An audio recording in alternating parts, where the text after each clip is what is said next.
Don't pay extra principal payments on your mortgage. In this episode, we are going to address the question, what is the fastest way to pay off my mortgage, get out of debt? It's not what you think or maybe what you've always thought or been taught.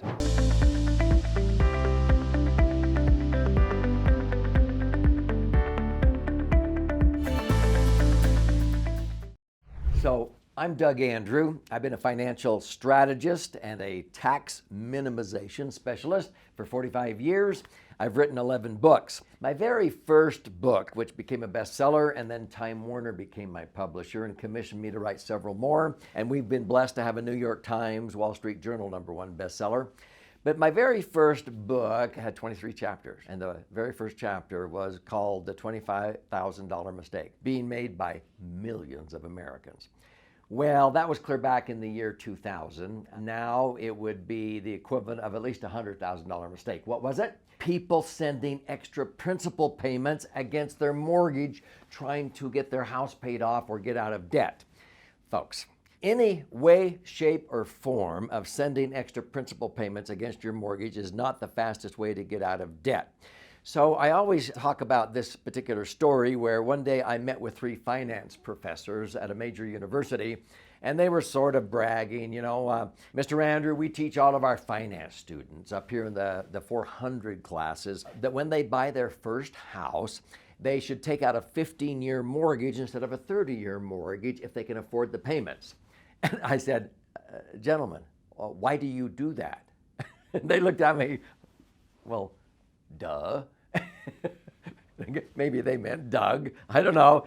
But they said, well, if you just bite the bullet, pay higher principal and interest payment, you'll pay off your house in 15 years. And you'll save a grundle of interest. I mean, grundle, that was the first time I heard the word grundle. It must mean a lot. You'll pay off your house in 15 years, and then you can sock away what you're used to paying house payments. And at the end of 30 years, look how much money you'll have in a tax-deferred IRA. I said, gentlemen, you're finance professors. Haven't you ever taken the differential between a 15-year amortized mortgage payment, let's say of this, and a 30-year amortized mortgage payment, which is less, take the difference, plus the tax savings you will achieve during the first 12, 15 years of the 30-year mortgage by not killing your partner, Uncle Sam, that tax deduction. Don't spend it, have a system where you sock that away over in a side fund, over here, let's say in this right-hand pocket, earning compound interest tax-free. And they said, what's tax-free? I said, well, let me tell you about max-funded tax-advantaged insurance contracts where I earn 9 and 10%, have for over 25 years, an average return of 9, 10, let's just say 9%.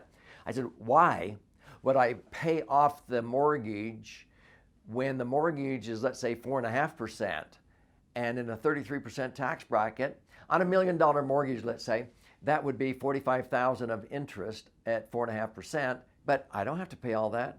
I get to write off the $45,000 on my tax return, so I'm saving a third of that in taxes, or 15 grand. So the net cost of a 4.5% mortgage is only $3,000. It's only costing me $30,000, not $45,000.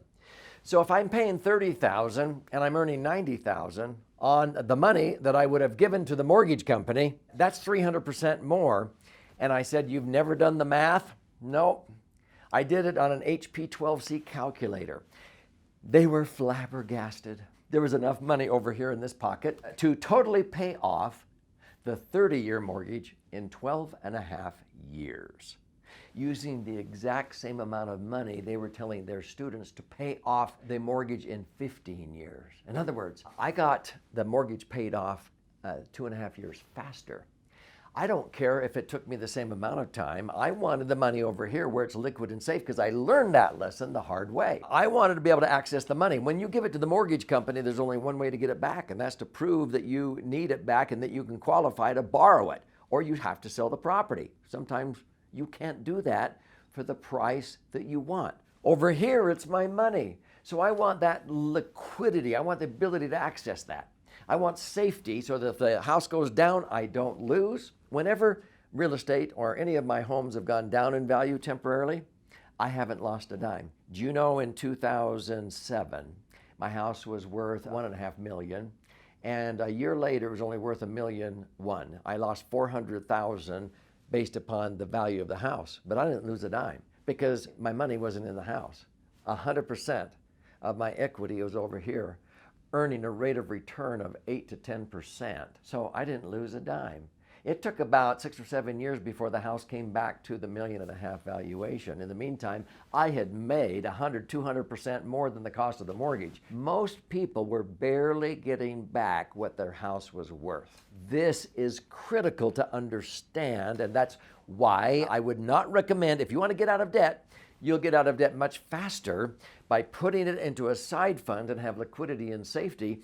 But if you're earning a rate of return 100, 200, 300% greater than the cost of the mortgage, why wouldn't you do that? Because you'll have so many more advantages and you'll actually have enough money in this pocket in order to pay off the mortgage about 2.5 years faster than giving it to the mortgage company.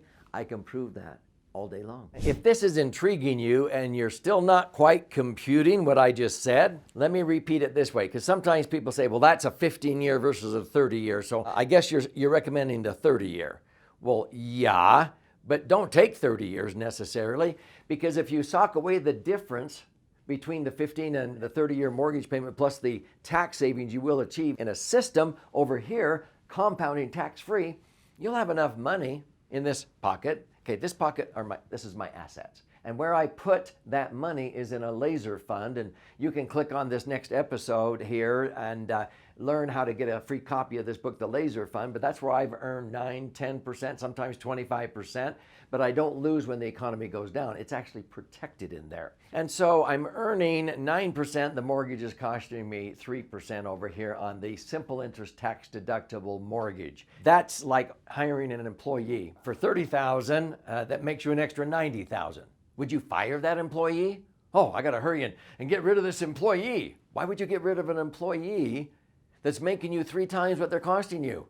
I'll hire as many employees as I can. If you could buy a widget machine for $30,000 that made you an extra $90,000, how many widget machines would it behoove you to buy? As many as you can afford. So why would you want to get rid of a mortgage where the money that you would be paying off the mortgage is actually making you triple what it's costing? This is how banks operate. This is what makes the world go round. This is how millionaires and multi-millionaires and billionaires make money. This is what they do. They don't go in and put huge down payments down on skyscrapers. They say, what's the least amount we can put in there? And let's keep our money liquid and safe, earning a greater rate of return. And whatever the real estate does, goes up or down in value, is going to do that regardless of how much cash is in there. So let's not tie up our cash unnecessarily in that property. So if this is making sense, when people say, well, Doug, what about a biweekly payment plan? Well, biweekly just means, because this is magic. See, a lot of people get paid biweekly. That's 26 pay periods a year. And so they make half of the mortgage payment every 2 weeks, and you magically make an extra mortgage payment every year, and you'll pay off your house 10 years earlier. There's nothing magic about that. If you took the biweekly payment method and you put it over in a side fund, you'll pay it off 2.5 years faster than giving it to the mortgage company. So whatever method of paying extra principal payments that you may come up with, rather than giving it to the mortgage company, you're actually not saving interest. It's costing you when you could be making double or triple the interest tax-free than the mortgage is costing you, and you'll have enough money to pay off that mortgage when you want with an electronic funds transfer or a phone call. You'll get out of debt faster. To me, out of debt is when I have enough money in this pocket that any time with a phone call I can take the money out of here and pay off the mortgage over here. I am out of debt on my balance sheet. And so that's why sometimes people quip, well, there's 2 kinds of people in the world, those who pay interest and those who earn interest.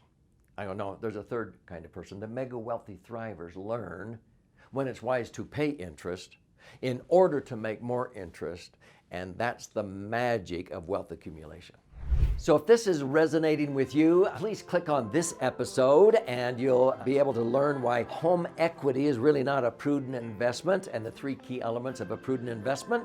You'll have a chance to get a free copy of my most recent best-selling book, The Laser Fund. You just pay $5.95 shipping and handling, and I'll fire one out to you, and you can learn more and get a whole bunch of ahas, epiphanies as you read.